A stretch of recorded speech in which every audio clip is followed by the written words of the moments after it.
Let me start off by saying I'm not crazy, or at least I don't think I am. I suppose I'll leave it up to the reader.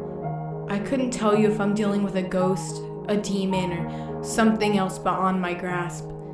Any light you could shed on the subject would be great. My story starts out innocently enough.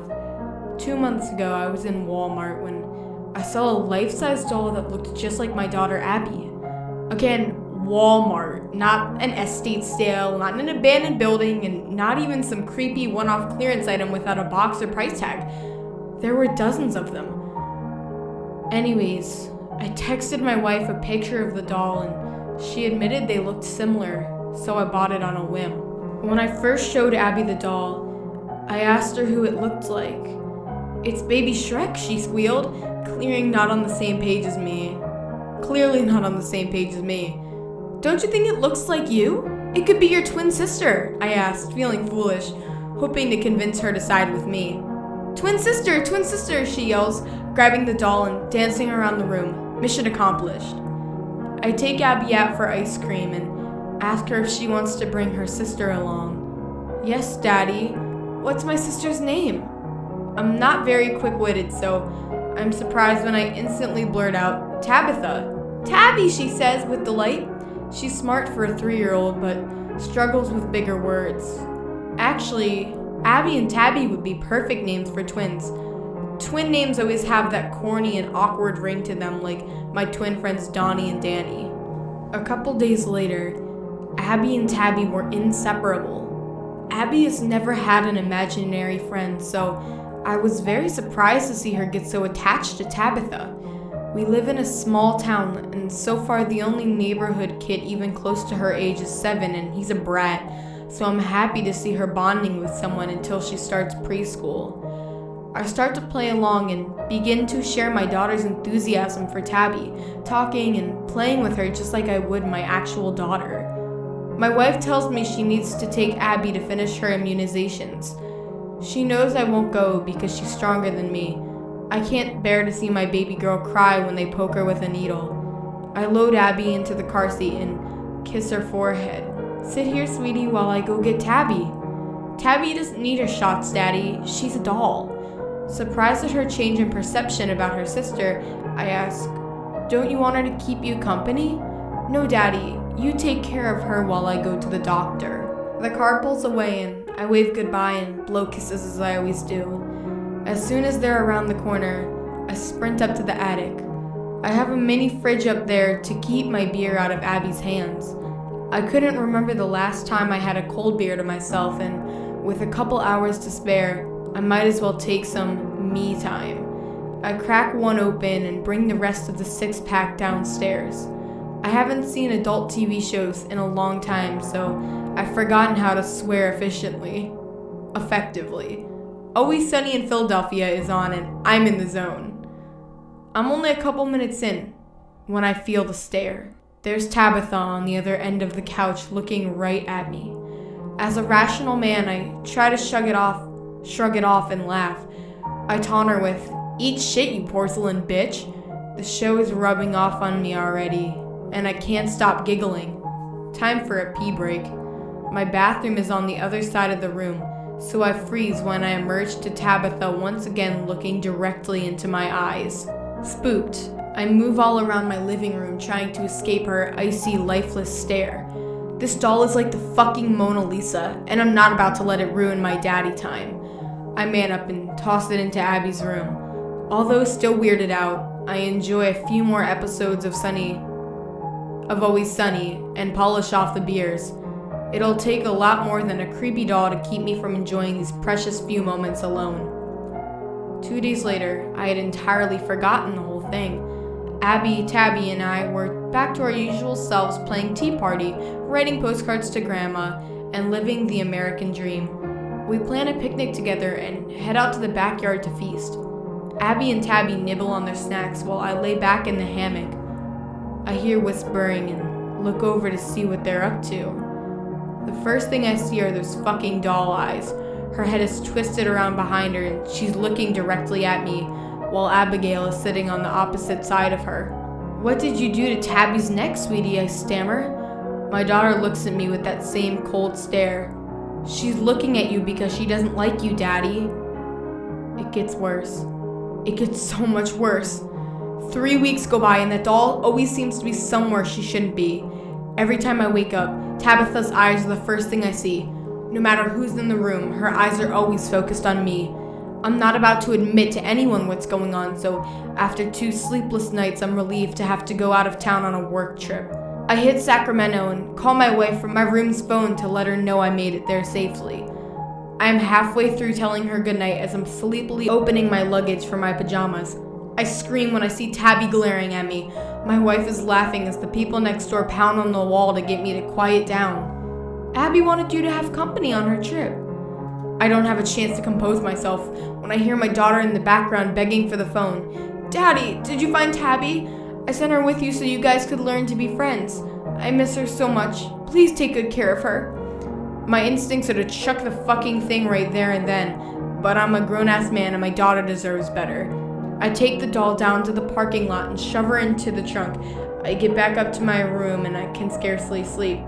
I finally pass out about 6 a.m. and wake up with a start 1 hour later. I open my eyes, expecting to see the doll in bed next to me, but I'm alone. After a miserable continental breakfast, I pop the trunk and there she is. I'm shocked to see that she stayed put, but after a month of torture and a few sleepless nights, I'm at my wit's end. I decide to just buy my daughter a new toy. Hell, I'll buy her a dozen new toys to get rid of this thing. There's a dumpster at the other end of the lot, and I take great joy in marching over there to end this nightmare. I open the lid, and just as I'm about to drop her, I get that same feeling I got when I first saw the doll. This looks like my daughter. I can't do this. I somehow finish my meetings in Northern California and decide to just tough it out and drive home tonight. I was a psychological wreck, and I needed my wife and my daughter. I put Tabby in the front seat and talked to her the whole drive home. I think I seemed to turn her head to me out of the corner of my eye, but I chose to ignore it at this time. Somehow, I make it back in one piece. My daughter gives me a kiss and yanks Tabitha out of my arms. Tabby, I miss you so much. I was happy to see my daughter smile and dance around the room with Tabby. They really do look so much alike. As Abby carries her twin sister down the hall into her room from the bed, the doll's head twists around and glares daggers right through me. I can't believe I fell for that, I think to myself. She conned her way out of this dumpster thing this morning, but this ends tomorrow. So here we are. Today's the day. I haven't slept a wink last night, and my wife is taking my daughter to her sister's house for brunch. My 2 little girls sit hand in hand on the couch, and I scoop Abigail up and carry her to the driveway. My wife rushes past and sits in the front seat. Sorry you're not feeling well, she says. We'll see you in a few hours. I hurriedly buckle Abby into the car and tell her that Tabby and I will be here when she gets back. I shut the door before she can protest, and I excitedly wave goodbye and blow kisses. I sprint back to the house as soon as they turn the corner. I probably took a little bit too much pleasure in disposing of that evil fucking doll. Even though she never actually hurt me, I knew what it was capable of, and I had to strike first. The first thing I did was pop those ghastly little eyes out. No more ghoulish stares from you. I ripped all of her hair out, shredded her clothes, and swung her into the coffee table by her feet. I couldn't believe how much better I felt. It only took 15 minutes to finish Tabby off. I put her in my neighbor's garage can so my wife and daughter wouldn't stumble across her. I come around the corner and I'm surprised to see my wife pulling into the driveway. She must have forgotten something. She angrily rolls down her window and yells, "What's wrong with you? Get this doll out of the car seat and go get Abigail." I look down to blood-soaked hands and wish I had never bought that cursed doll. If you guys would like to see some sort of proof for this story, I have an article in the description of this video showing some stuff about the doll. It was included in the story, so go ahead and click that below. Let me start by saying, fuck dolls. Funny thing is, I didn't always think that way. I used to love them. The smooth faces, the eyes that seemed to stare into the soul. I found them beautiful. When I was 10, I had quite the collection of dolls. For some strange reason, I decided to decorate my room with them. My room was in the basement, and I had a shelf that circled the room. I delicately placed my favorites around the room. Being watched wasn't something I worried about. In fact, I found them oddly comforting. My 11th birthday rolled around, and I couldn't wait to see what new dolls I would get. Everyone in my family knew of my obsession and would gift me with a new friend every year. This year, my grandmother took the cake with the gorgeous doll she brought me. I still vividly remember her. Her glassy green eyes, flawless pale skin, sleek black hair pulled back with a pink ribbon, and a white gown that slightly resembled one used for baptisms. I was so excited to show her her new home. I made room on my shelf across the room, almost opposite my bed, so that I would have the best view of her. Magnificent. That night I dozed off staring at her, making up a story, a background, a life. I have never had a more vivid dream, not before nor after that night. I was low to the ground. It seemed like I was crawling, but it didn't feel like it, moving slowly toward my bedroom door. I could see the soft glow of my nightlight coming from under the door. I eased it open and walked towards my bed. That's when I noticed that I wasn't really me, because there in the bed was me, sleeping soundly. I was frightened, but couldn't wake up. I crawled onto the bed and moved silently towards sleeping me. In my line of sight, I saw two smooth, delicate, tiny hands reach for my throat. I jumped awake, breathing heavily. Across the room, I could see my doll, exactly where I left her. I got up, walked to the bathroom, with a second glance at the doll. As I passed the mirror, I noticed something that still haunts me. 3 scratches on my neck, dried blood surrounding them. I tried writing them off as me accidentally doing it in my sleep. That didn't last long. I walked back to my room, absent-mindedly flipped on the light, and stopped. There on the floor, facing the door, was my doll. Same innocent look as always, but with a small, almost unnoticeable smear of blood on her dress. I screamed, ran to my brother's room, and through tears had tried to explain what happened. He didn't buy it, but wasn't about to send me away like that. I spent the rest of the night in his room. The next morning, I made him come with me back to my room. She was back on the shelf, as if she had never been moved. The smear of blood was still on her dress. We grabbed some old boxes and packed away every single one of those horrid things. After some convincing and complaining, my mom finally agreed to take the dolls to a rented storage shed across town. It's 10 years later, and as far as I know, they're all still there. For all I care, they can stay there.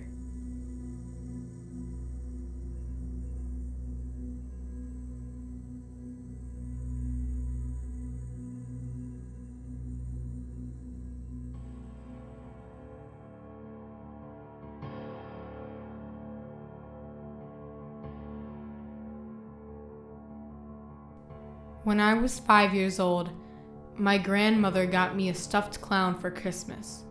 This was the last thing my grandmother got me before she died the next year.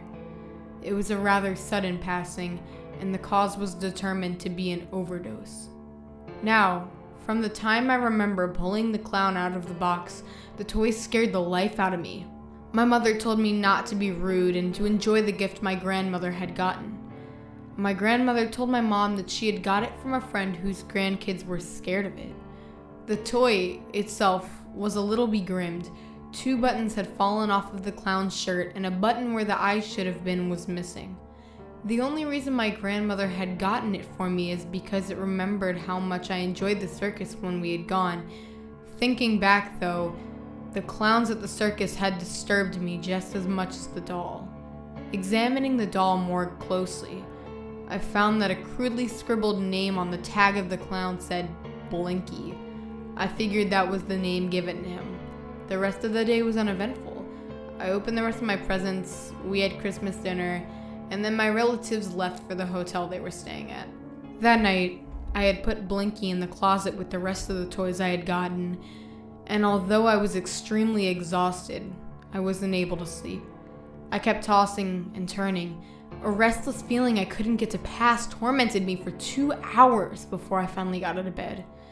Turning on my desk lamp and rubbing my eyes, I thought I heard something. It was faint and almost sounded like laughter. However, This laughter was deep and slow.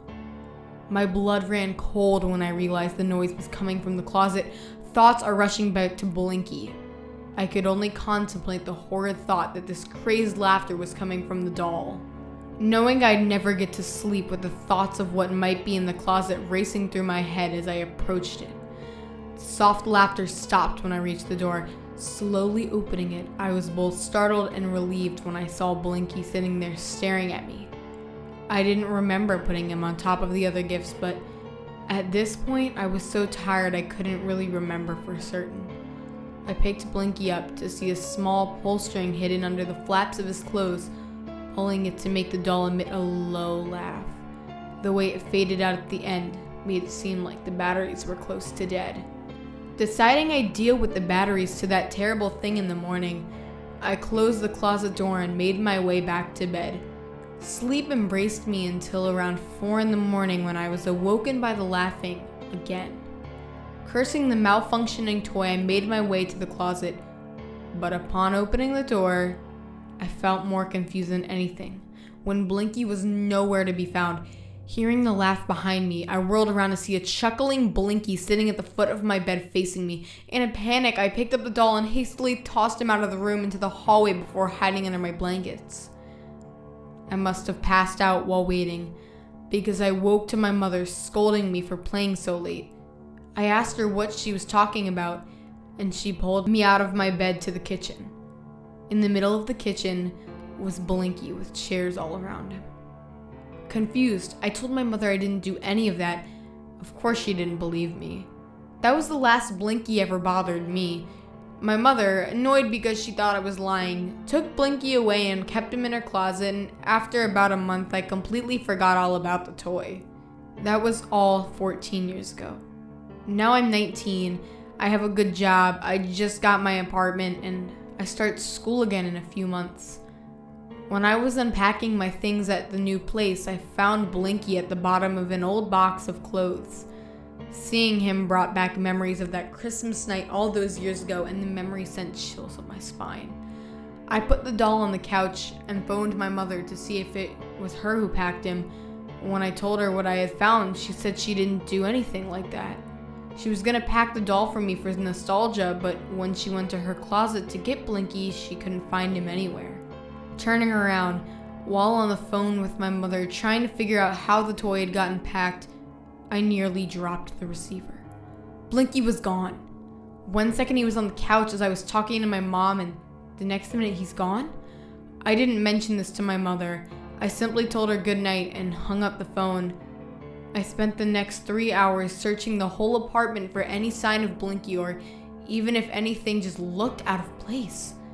After the search turned up nothing, I gave up and headed to bed, feeling a little uneasy. The next morning, I had completely forgotten that I had even seen Blinky again, given that I had so much to do. After about 3 months of living there is when things started to get strange. This one area in the hallway had begun to smell of curdled milk and rot, but no matter how much I cleaned the walls and carpet, the smell would not go away. I had to resort to putting a scented candle on the table where the smell is strongest. I also noted that things seemed to disappear. Nothing large, but things like a screwdriver, a mirror, lighters, candles, random snacks. But the weirdest one was when a pound of beef I had bought vanished in the 10 seconds I had turned away from it. Lastly, I noticed that the lights would be on that I turned off when I left my place. Doors would also unlock and lock on their own, but this was the extent of it. Nothing more significant ever happened. Always having believed in the paranormal though, none of these things ever bothered me, as long as I or anyone I brought over was never harmed by whatever was in the house, and that it could coexist with me peacefully. I even began to say goodbye when I left my apartment as if this phantom could hear me. Then things took a turn for the worse. One night I couldn't get to sleep, and around 2 in the morning I was going to my kitchen for a drink when I passed the spot in the hallway that always smelt. Looking down, I saw a very faint glow coming from a vent that was on the wall by next to the floor. Looking even closer, I noticed that this vent wasn't screwed into the wall. All the screws were missing and it was just hanging there. Returning with a flashlight, I got my hands and knees and pulled off the vent, thinking a dead animal was the cause for the smell. The aroma that wafted out was tenfold of what you could smell while walking past the vent. I held my breath as I went up to my shoulders into the hole in the wall. And to this very day, that's the biggest regret of my life. Shining the light around, I saw what looked like a small room. There were half-eaten and mutilated rats in one corner. The whole back wall was covered in my belongings that had went missing. There was a picture of me surrounded on both sides with candles, and a black hole in the picture where one of my eyes had been. Terrified, I backed out of the hole and put the vent back on, taking the screwdriver I had found inside the hole and screwing the vent completely back on. Feeling a little more relieved, I went to my bedroom and sat on the edge of the bed. That's when it hit me. Whatever had built that little sanctuary had been doing it so for a long time. I had cut off its only access into the home while I wasn't in there. That means it knows that I found its home tonight, and if it's still in the house, it won't be able to get back in. I sat in my room with the door barricaded and all the lights on that night. Every little noise or creak made my heart jump. The hours seemed to go by as slowly as days, and when finally rays of sunshine drifted through my window, I let out a sigh of relief. The sun gave me a sense of security that was surely not promised. Stepping into the hallway, I nearly fainted at what I saw. The ground was covered in dead rats and what looked to be the black remains of the food that had gone missing all that time ago. The vent was ripped in half and the hole in the wall looked bigger. Scrawled on the wall in Viscara said, "Go to where it all began." I grabbed my coat and left the apartment as quick as possible. I called my work that day and took the day off, then made a straight shot to my mother's house. She was at work, but I knew where the spare was. I walked into my old room and almost immediately felt as if I was being watched. As if I knew why I was there already, I instinctively grabbed a chair and began to unscrew a vent on the ceiling. When the cover was off the vent, I poked my head through, proving my assumptions correctly. On the inside of this vent was a room similar to the one I had found earlier. This one was missing all the gore, though a lot of my personal items from my adolescence were in there. It was just then that I realized what this thing was. It was Blinky. He had been watching me all those years as a child, and now he followed me to my new residence. In a panic, I rushed out of the house and made a beeline to where my grandmother used to live. I'm not sure what compelled me to go there, but I felt as it was the right thing to do. The house had been condemned for ages now, as no one bought it after her death.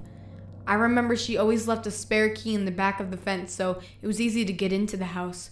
But as soon as I stepped in, I became very uneasy. The house was unusually cold, and no one had come to get any of her furniture. Things were exactly as I remembered them, only with a fine layer of dust. I wasn't quite sure what I was looking for. I just had to see if I could find some sort of clue as to what was happening. I walked into my grandmother's old bedroom and almost fell to my knees. On every single wall was a shelf lined with stuffed clowns. I had never seen these before, and I know for a fact my grandmother did not collect these things. They all had button eyes that seemed to glow, and all of them had a malicious-looking smile. I was looking for a vent to possibly find another hideout when I heard something. "I killed her, you know. She wouldn't give me her eyes." The voice was hushed and deep, yet cheerful in a way I could not describe. It was right behind me, and I could even feel icy cold breath on my neck as the words were spoken. I turned quickly to see no one behind me, yet all the clowns on the walls had shifted and were staring, looking down at me. Then all of a sudden, like a thunderclap, came a roar of sound of laughter. Every clown in the room had started an awful cackling at the same time and began to twitch as if they were animating before my eyes. As one of the dolls fell off the shelf and landed upright on its feet, my mind came back to me. I bolted from the room and out of the house. Driving away, I glanced back at the residence and saw the bedroom window. Rows of button eyes and malicious, never-changing smiles lined the windows as all the stuffed clowns watched me flee. I wish I'd never looked, for the images still haunt my dreams. I was at a loss. I didn't know what to do, and I couldn't ask anyone for help. They would think I was crazy, though padded walls might be safer than being locked in my room. After being up for 3 days without leaving my room, the exhaustion became too much. I fell back onto my pillow and came quickly. I woke to an overwhelming stench of rotten milk as a glowing-eyed Blinky stood over me. Hi, friend. Do you want to share? I tried to get up, but I couldn't. I was bound to the bed by my hands. What do you want? I shakily asked the doll. Oh, it's simple. I only want my other eye, the doll said, while its smile stretched so far the stitching around the mouth began to rip. But why me? I asked. Well, your grandmother didn't want to give me her eyes, so she gave me to you. Of course, I couldn't take it when you were younger, but now that you're more developed, you can still survive the removal. I thrashed about as the clown turned around, but it was to no avail. This terrible thing approached me in head, and I started shaking, and he pulled a spoon out. Now just remember to keep smiling, Blinky said, as he thrusted the spoon into the bottom of my eye socket while laughing all the time. All I could see was red. The pain was unbearable, and I screamed until my lungs were ready to give. I felt my eye dislodge from its socket as I flailed about madly. Blinky was laughing maniacally as he held my severed eye in his hand. The binding on my right wrist came loose as Blinky was stitching my eye into the spot where his was missing. I quickly untied myself and punted the clown against the wall as I ran for the door. I stumbled into the hallway, holding my head and bleeding profusely. As I was nearing the front door, I heard Blinky's laugh running down the hallway. Turning around, I saw him running jerkily towards me. My eye crudely stuck where the missing button used to be. My adrenaline kicked in again. I began to run despite the pain. I jumped into my car and drove. After about 2 miles, I heard a scratching on the roof. Slamming on the brakes, I saw Blinky fly into the street. I grabbed a tire iron out of the trunk and ran to where Blinky was. I beat him until there was nothing left but bloodied cotton on the street. Looking up, I saw I was in the middle of a busy street, surrounded by cops that had guns trained on me. That was 2 weeks ago. As I write this, I'm sitting in an asylum. I know how it looks and I can't blame them. There was a doll with my eye stitched into it, a vent in my house covered with dead rats and gore. I hadn't been to work or school in 3 days, and they thought it was a basic case of psychosis. I know what happened though. I know what I saw, and this is why I write this. Believe me or not, that's your choice. But know that nothing is ever as it seems.